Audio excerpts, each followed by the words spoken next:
Good evening, ladies and gentlemen, and welcome back to the tank. And today we are refueled and ready to roar. Today we've got someone very special coming to us. They're a power couple in riding and ride separately as well and together. Let's hear from them themselves right now. I welcome Abir and Priyanka. Please.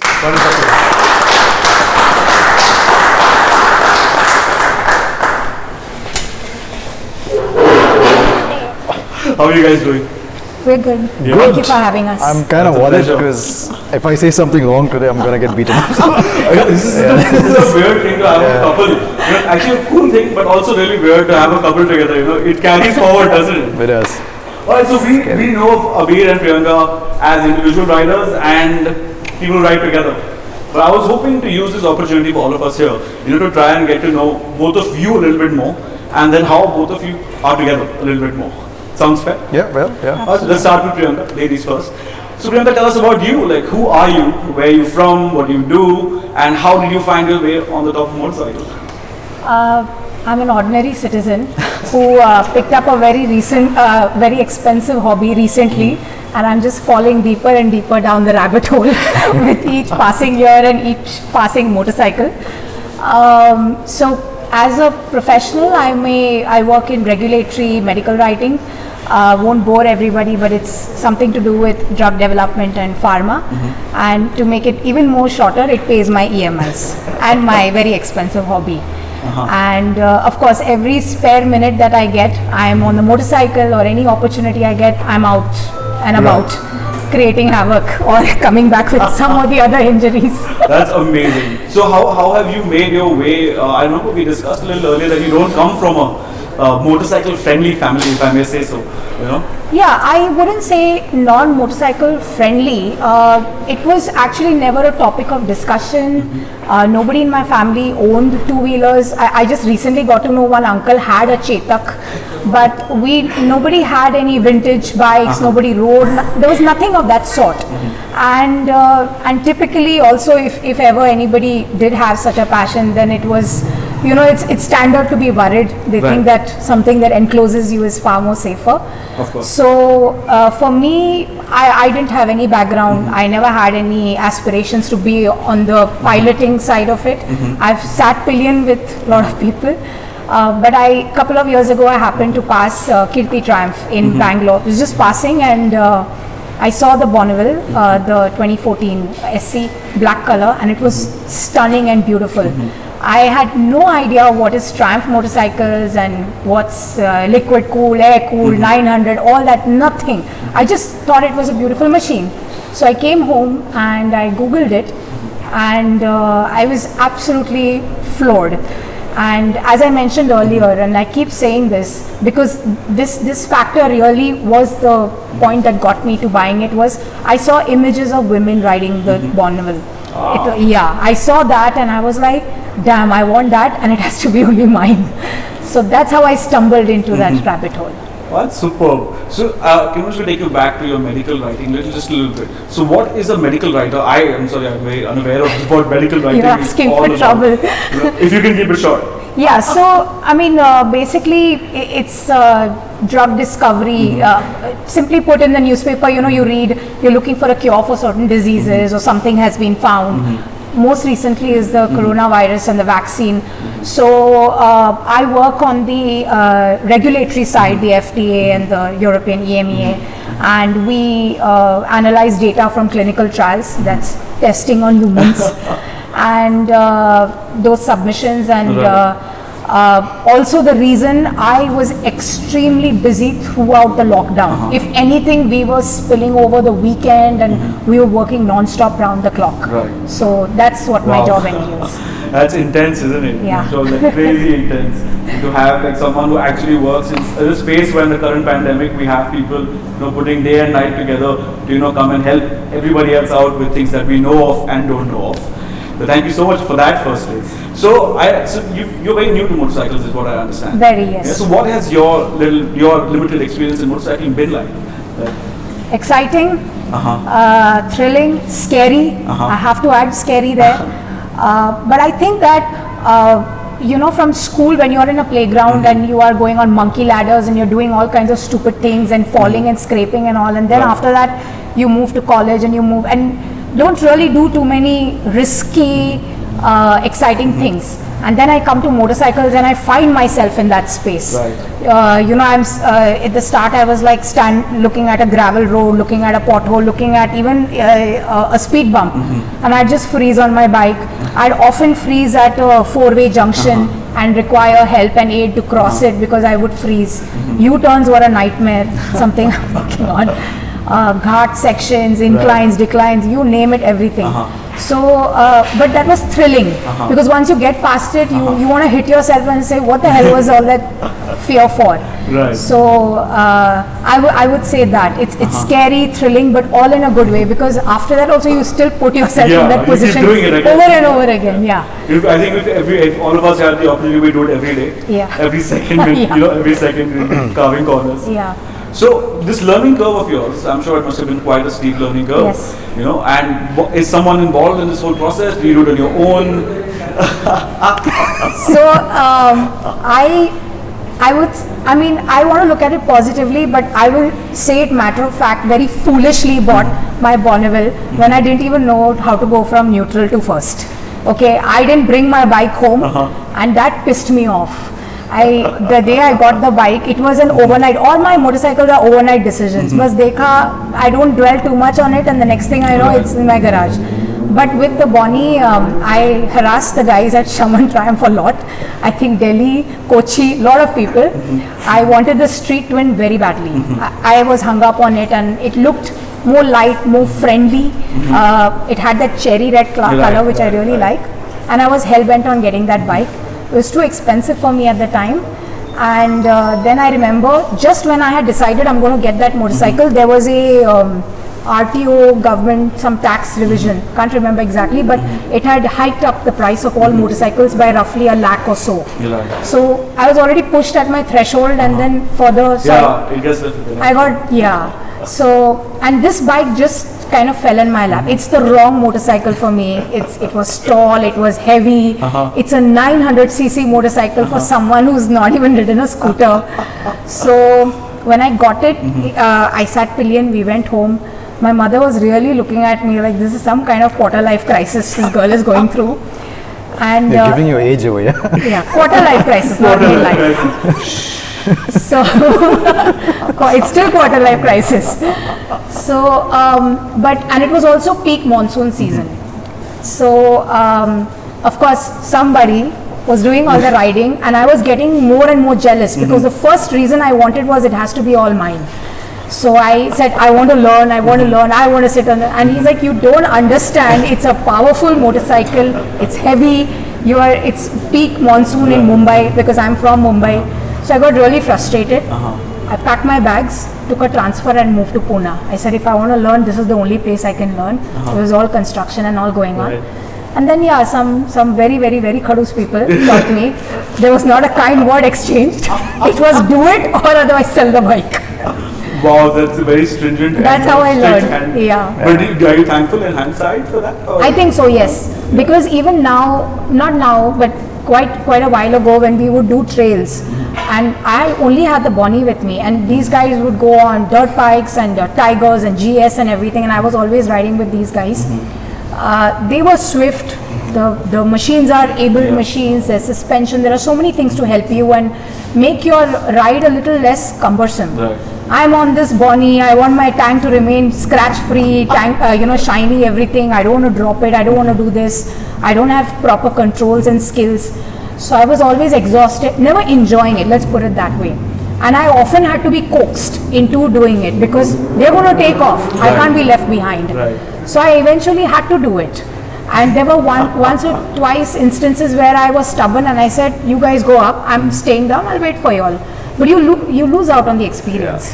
So he'd just leave me and go, and then I'm like, damn it, I need to do this. So I used to go up behind them. The view is always better on top of the hill. Always, yeah. That's it. Always, yes. So Abir, being the strict guiding hand, why don't you tell us a little bit about you? Like, where do you come? Like, what is you? What are you all about?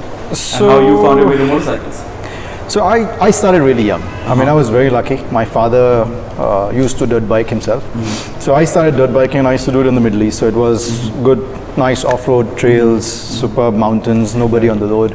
So I started at the age of 13 and did dirt bikes and got into road street bikes. And my journey continued through motorcycles over the years. Not many cars that I owned, but it was just motorcycles.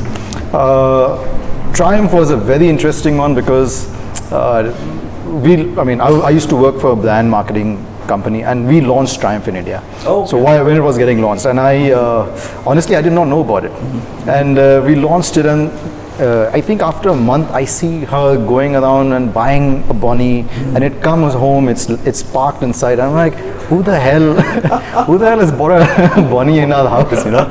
So, but like I said, I think motorcycles is an adventurous thing, very adventurous, and I see a lot of people, like I used to always tell her, you're too, breaking a bone at the age of 33, you don't want to do that. Like, you know, when you're young, at the age of 16, 17, you break it, fine, you get back, it fixes up. But when you're older, and I used to be weird, I was very strict because of the fact that you should be breaking it earlier, don't break it later. So, and I was very strict that way. But yeah, motorcycles, so, I mean, I'll give you a little journey that I had. So it started off with dirt bikes, and the Yamaha R6, which I fell once in 2 months, and my father locked the bike up. He said, if you're going to fall, you're not riding the bike, get better with it. So moved there, then slowly, then moved up to ER6N. There was a RX 100, there was an RD350, and it just kept going on and on. And I think there's some bikes that attract your better half, and I think motorcycles attracted the better half. Oh, that's beautiful. That's very well said. That's beautiful, isn't it? Crazy. So yeah, that's my motorcycle journey. Yeah. So you just mentioned the RX. So I'm just going to take you back in time, okay? Yeah. And I understand that you guys had your thing on the RX for a bit. Yeah. So I think the first time you sat behind me was on Very, the RX. I can't even call it a bit. No. To be honest, I didn't even know for months that he actually had. It was literally a piece of junk lying around somewhere, not touched anything. I mean, in Mumbai, when we traveled or we went to work and stuff, we were mostly in public transport or train, so we really never took the bike out. But one day he happened to mention it and pull this rattly, rusty piece. You know how Bombay Air is and what it can do to your bikes. And he really did, and I was doubtful it starts. So he sat on it, I sat on it. I had a very flimsy, bubblegum pink, ill-fitting helmet, I still remember. But what I will never forget is the deathly ride from Malad to Santa Cruz.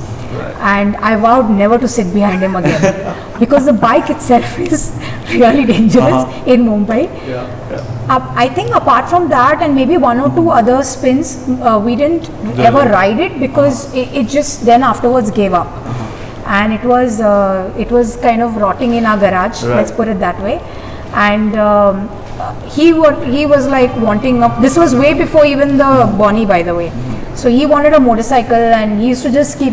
So I said, let's just go and have a look.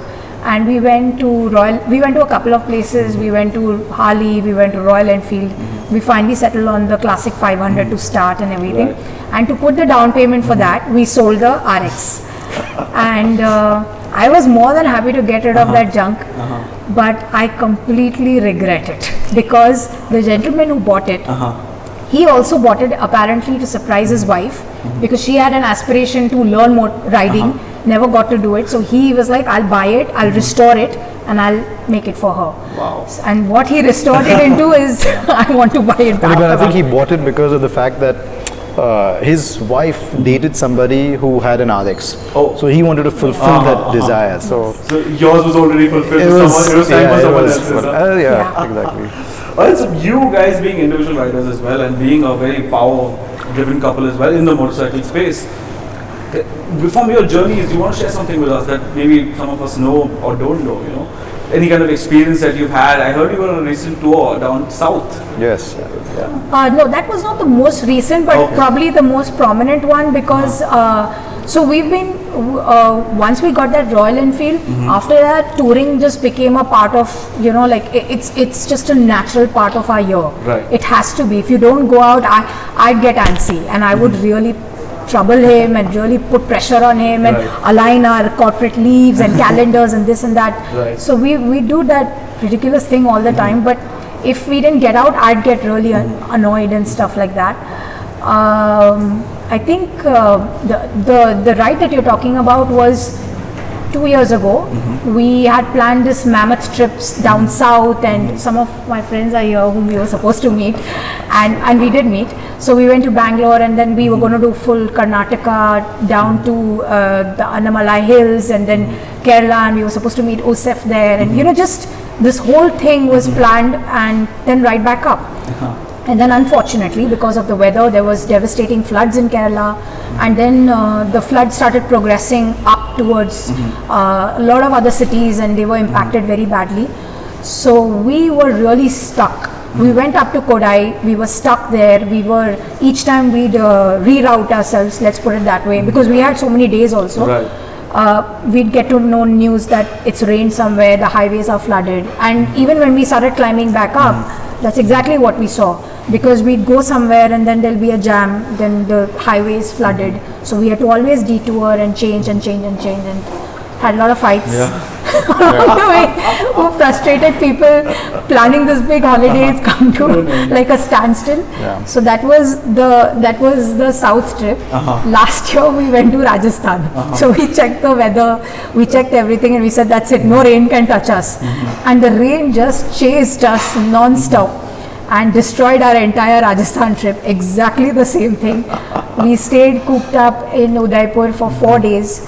When a little bit of sun finally came out on the 4th or 5th day, we had gotten out, we were traveling the surrounding, but all our friends, including some of them who are here, were like, what is it with you and guys always going towards flood areas? Always finding the rain and either taking it there or going to greet it over there.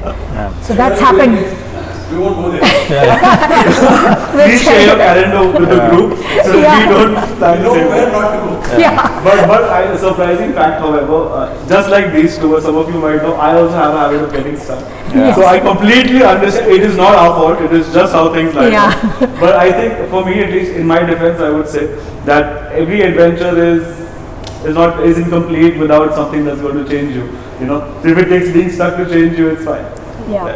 But yeah, I think the other thing is, as a couple, so we used to ride pillion, like she rode a lot of pillion with me. As a couple, the fun part is your Sundays are sorted because you come back home and no one's giving you that look, aaj bartan dhone ka baat. So it sorts that part out. Right. The other thing is, I mean, we've got a Sena connected, but that helps at times where you have your deep conversations about what we should do in the next 3 months of our couple life. So that helps. But like I said, riding with your partner is very different to riding with a buddy that you're riding. It's very different. It's very different in the sense that you've got to calm down. You've got to, your patience.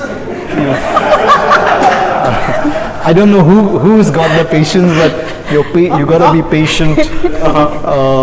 It slows you down as well in the sense that you're probably you're riding more safer because of the fact that you look at her riding, and you'll come back and you'll see that person riding, and you're like, hey, listen, you know what? If I go ahead and if I start racing, you can do that with your buddy. Right. You can go with him. He'll also start riding, but with your partner, you're more safer because you're like, you know what?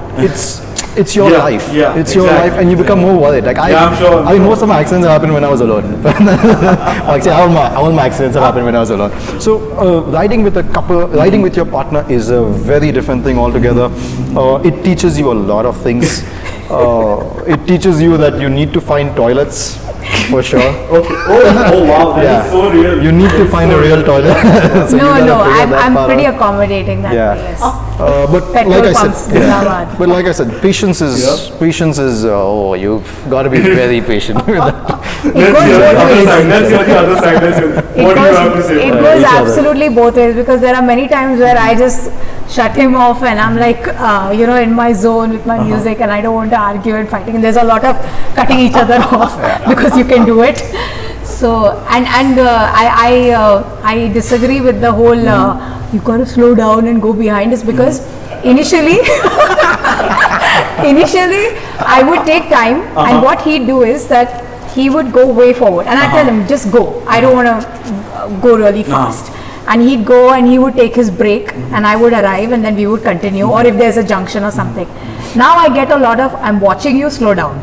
I'm watching you, let that car pass. There's no need to race that Isuzu. There's no need to do this. There's no need to do that. So I get that nonsense also. That part he will not tell you. But I mean, something that I've learned on the road with her is you'll see a lot of people try to race because you're the other sex. Right. Like, you know, if you're if she overtook somebody, you would see that person. Like I can see a guy coming trying to race her, and I'll be like watching, and I'll be like, oh no, not again. So you come, and as soon as you come right beside them, and you look at them. So they look at you and they know you're with her. They slow down. Otherwise, if they see the other side like passing, like hey, and she's not less. She's not less. But yeah, like I said, it's a very interesting experience to ride as a couple, definitely. So wait, since you as a couple, I have to ask you this: did motorcycles bring you together? Or? Yeah, actually, we've got. I feel there's more love because of motorcycles. Because during the week, there's a lot of fights. You didn't do this, you didn't do this.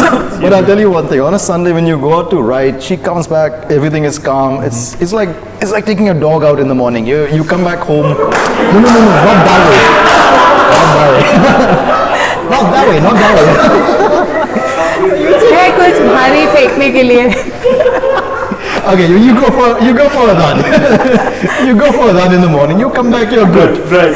Good. So on a Sunday it's good, and then you work for the. I'm sorry. I didn't mean that. Okay. You just laugh to get it out. That's that. Now this is going to carry you forward home. This is what happens. This is beautiful. Oh, I love this. Yeah. Anything else you guys want No, that's good. Another thing I think about riding, so a lot of folks have also asked me have you done solo rides or have you, I think somewhere, maybe I could be mistaken, but sometimes riding solo or having taken a solo trip has been a measure of endurance. Whether I don't believe in that. Yes, it's quite brave, especially when you venture out alone, you've gone out all by yourself, you're doing it, whether you're a guy or a girl, by the way. And you fix your problems yourself, you don't have your buddy, and also it is really a mammoth task. But I have not gone out solo. It is not because I can't, it's just that because my nature is that I'll get bored. I need somebody, I need the banter, I need the person with me at a chai stop, I need all that, somebody to fight with, you know, all that jazz. But yeah, I like a companion to travel with, and it's more fun for me that way. So I'm that kind of a traveler. Also, on our tours, wherever we went, so we are very like roughed out people. We don't pick the fancy hotels, and we don't prioritize that stuff. But I tell him that if there's 2 weeks, there has to be at least one place where I feel like I'm a human being, and there's a shower, and etc. etc.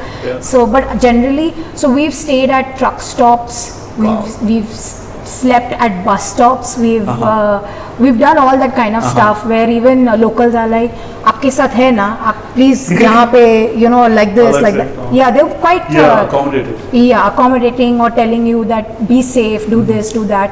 And we've stayed in some really creepy places just to pass the night and get out and stuff. Then if we've had punctures and we've had all kinds of stuff.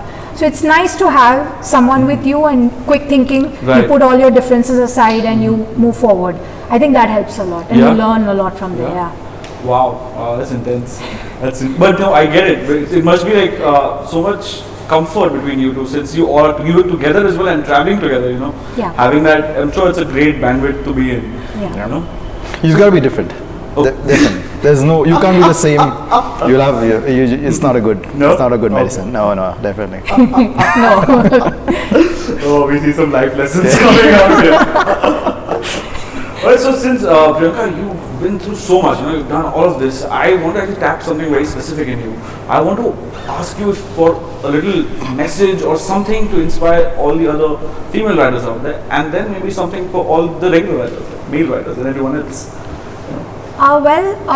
So I read or I listen and I hear a lot of people, and there's generally been a message about women not having had the kind of encouragement, or they are undermined, let's put it that way, or they are not allowed to ride, or I mean there's generally, that's the message that comes out. I feel that even though we are still comparatively lower in number, we are no longer a niche. We are a growing tribe. I'm talking about women on motorcycles. Right. I'm including the mother who rides on a Splendor with a dupatta tied, carrying her kids from Borivali to the school and back, and carrying the bhaji and everything, and you don't see them on Instagram and things like that. So I'm counting everybody, and there are lots of us out there. So I think that's a great thing, because even seeing that constantly propels me to keep going. And I go back to the start, that where there is a scary but very fun thrill. So to everybody who feels that no, I don't want to, I don't want to, let it be, I don't want to try this, there's something wonderful at the end of it. So don't let that experience go. Don't let there be a regret that kash try kar liya hota. First of all, we have a mammoth amount of gear on us. So if you take a spill also, you'll still be alive. You won't hurt yourself. That's what I keep telling myself. But yeah, and I've received a ton of encouragement. I've had a lot of, first of all, I've only ridden with guys, or the male riders, and I've learned a lot from them, because they are fun, they are not judgmental, they are no fuss, they already are apprised of my skill levels and everything, but that has never held me back. Neither have they ever made me feel, at least in my circle, that you can't do it, stay there. They're like, get your ass in gear and get up there, stop whining, So that has gotten me several leaps forward, and I'm very grateful for that. Super, thank you for sharing that. Thank you so much. Thank you. So I guess one of the most important things what I can take away from what you just said is, I think you have to just never give up, and if you want to do something, I suggest you go do it, and just don't talk about it, just go do it. It's as simple as that, right? Get out of the comfort zone. If I'm not mistaken. Yes, right? get out. The whole secure space, you have to step out of it if you want to get somewhere. However, Abir, tell us, What's you mine? come from motorcycle legacy background. My God. You've been riding since you were a child. So you have to leave us with something really amazing. Advice, message, tips, hacks. So I think this is something that I learned from my own father, Right. and I think I'll bring it out here. It's dangerous, and we as motorcyclists, we know it's dangerous, and the only reason I mean, I've had always motorcycle buddies. I've never considered to have a car buddy. I don't know if people have car buddies, but the reason you have a motorcycle buddy is because, and exactly what my dad told me was, the reason you make good friends with motorcyclists is because you know how dangerous it is. He knows how dangerous it is. And you get along, and you sit there and you say, you know what, we are doing something dangerous, even though it's riding from here to maybe Pasha. It's dangerous still. And that's why you get along, because both of you are doing something so difficult that you appreciate and acknowledge it. And that's what keeps this community going. It's not about the brand, it's not about how you ride, it's not about this, it's not about how fast you go, but you always look at the other person and say, hey, listen, he's doing something. Right. I'm doing something. If you were driving a car, I would not look at it, he's driving a car. Yeah. So I don't do that. so it is, that is what keeps us going. Right. And I think there's always a sense of excitement of getting on a motorcycle. I don't see that happening on a car. I mean, I'll give you a simple example. I went through a pretty bad head injury, and the only person, the one person who gave me one of the best advices was Ashish Vavlane, and he showed up at my house and he said, you can be in bed for the next 6 months in a coma, okay, and you'll be happy to do it. Go keep looking at that bike. He said, just go down, keep looking at that bike, and make up your mind when you will be sitting on that bike free and it will be, you'll enjoy it. And it helped me a lot. It really helped me. I came out in 3 weeks. I was supposed to be in bed for 6 months. I came out in 3 weeks, and I called Ashish and I said, how do you say that? And he says, that's what motorcycles should do. Not because you're injured, but the fact that you look at it and you say, I am going to ride this bike. Right. I mean, I look at her. I was doubtful myself in the beginning. I looked at her, I was like, yeah, you've bought an elephant, and I don't know how you're going to get on that elephant. But she did well. I mean, I really respect her for what she's, and that's what anyone can do. Anybody can do that. It's just that you gotta visualize and do it, and that's why that's what my father also exactly the same thing. He said, you won't visualize yourself sitting in that car and go, wow, this is so cool. You'd visualize it on that bike. So it's an amazing community, and I think like I said, I have made the best friends and buddies because of motorcycling's full stop, and it will always stay. Like I don't catch up with a car buddy. I don't catch up with an old car buddy. I'll catch up with somebody who's ridden somebody who's ridden a motorcycle. So, and I think as a couple, we've decided that it's gonna be motorcycles, and that's about it. So super, very nice. Thank you so much for sharing it. Thank you for having us. Thank you so much. Wow. Abhi said something very important, very nice. The fact that you must, I think your father said this, and Ashish Rawani as well, that excuse me, you must visualize where you want to be, right? Yeah. And I think that even riding comes with the same package. Unless you look where you want to go, you are not going to get there. If you keep looking down, you're going to mess around. If you look far, you will go far. So that's a very nice way of saying it as well. So thank you so much for that. Sure. All right. So now that our discussion has come to an end, and thank you so much for being here. I have one little segment we call the raffle segment. Yeah. All right. So we're going to ask one of the judges to come up. Thank you so much. This envelope has a bunch of chits in there. Okay. Simple. Pick out a chit, and whoever has it on that end is going to get something from us. All right. So I'm going to use the lady.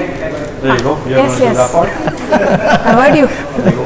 There's a chits in there. Just Have to just pick out one. if it's under 1 to 7, pick a number. Okay. From 1 to 10. If it's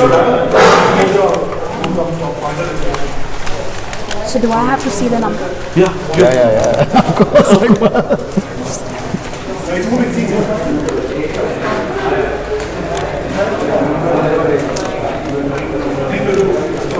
It's should I give it to you? Who do you have? What's the number? 28. Pick a number. Yeah. Let's pick anything.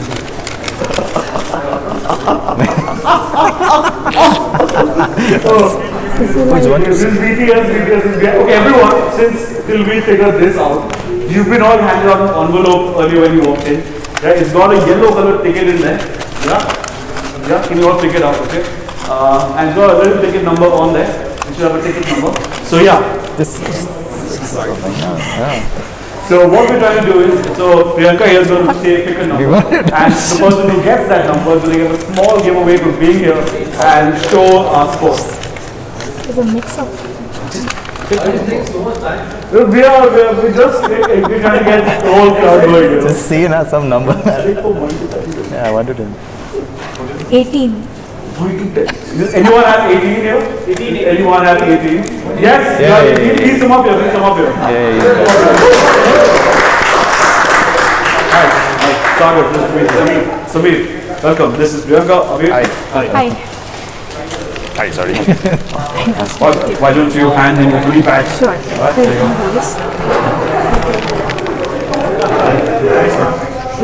Super. Thank you so much. Thanks for coming. Yeah, thanks. Take care. Have a great evening. Thank you. ये लो पकड़ो. Sit. Oh, we're not One. You wanted me to call you? No, it's fine. I thought I'm supposed to keep picking this No, up. it's fine.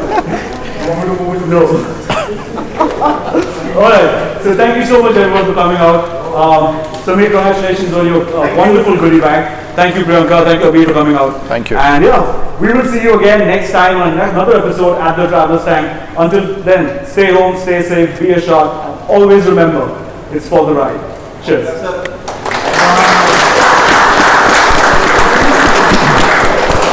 Thank you.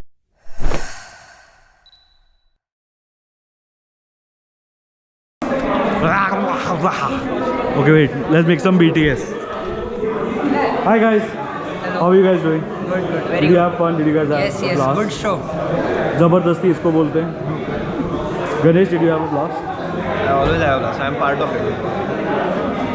Super. So we've just got done with this whole thing. It's looking really fun, and everyone's had a wonderful time. What do you think? Did you have a good time? Yeah. Yeah. It was good. It was good. So that don't listen to her. She's irrelevant. Hi. I'm just going to go around and talk to you for a bit. Of course. So how did you feel about the evening? I'm sorry I came late. You came late. How, were you here for the whole thing? Did you enjoy it? It's actually the second interview, na? Yeah. It's very nice. Yeah. Did you enjoy it? Any feedback for us? It's going good, yeah. Yeah. Okay. Fingers crossed. Thank you so much. Thanks for all the support. Thank you so much. This was 45-minute task just to get him home. And then he was like, and he's become chubby. Oh, wow. I'm very happy. Adventure. Yeah, adventure. Miss Manakwar is here. Thank you so much for coming out today. Hello. Yes. I follow you, man. I follow you. I follow you. person or what? No, I really follow you, man. Because epic. Thanks a lot. Thunderbird. Oh, yes. He's like Mojo Baba without the mojo. No, my mojo is standing outside now. He's a moving मंदिर. जहाँ जाते हैं sir आपके दर्शन करते रहते हैं. Very good. No, I didn't. क्या बोला ये? मैं मेरे बाइक के बारे में बोला. Everything doesn't resolve. खुला झूठ अब भी बोला अब भी के अब भी. Just now. आग लगा के भाग गया. He's asked us, he's asked me, can you sell? Hello. By the way, are you trying the... Alright guys, this was really awesome. Take care. Cheers.